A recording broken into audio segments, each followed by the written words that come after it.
বেডিকে অন্তালি ভাত ছড়ে না এমনি হলে মাথা গরম হয়ে রয়েছে হুজুর হুঁজ দুগা দি 1000 টাকা লই গেছে এতে আই বেনা যাইতে কই গেছে বাদ দুগার আনতে আইতে অন্তলে বাদ দুগার আনতে আর না আমি কি কইতে মানে এডে উদুর মরে রয়েছে দূর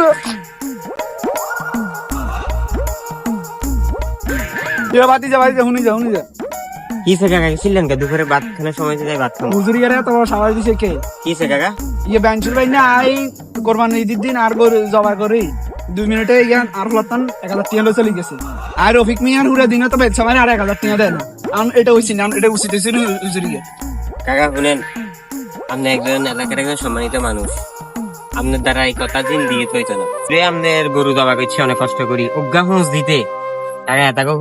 শরীরে জোর বিজ্ঞান দেন লাগে গরু সামলাইছে মোড়া কাকা শুনেন তারা আপনার বেতন বাহায় কত টাকা মাসে 3-4 হাজার টাকা বেতন যেতে হয় না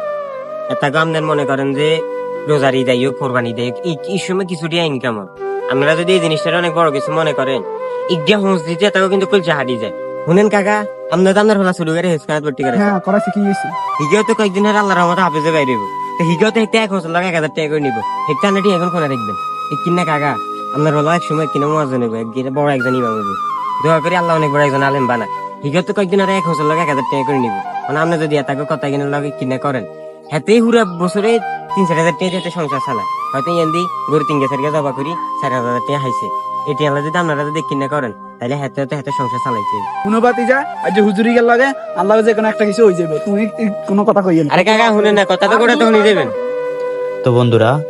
আমাদের সমাজে এমনও লোক আছে যারা কিনা হুজুরদেরকে দেখতে পারে না,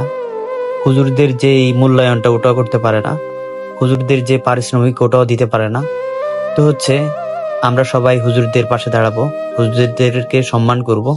আর তাদের ন্যায্য পারিশ্রমিক তাদেরকে সময় মতো দেওয়ার চেষ্টা করব। সবাই ভালো থাকবেন। আসসালামু আলাইকুম।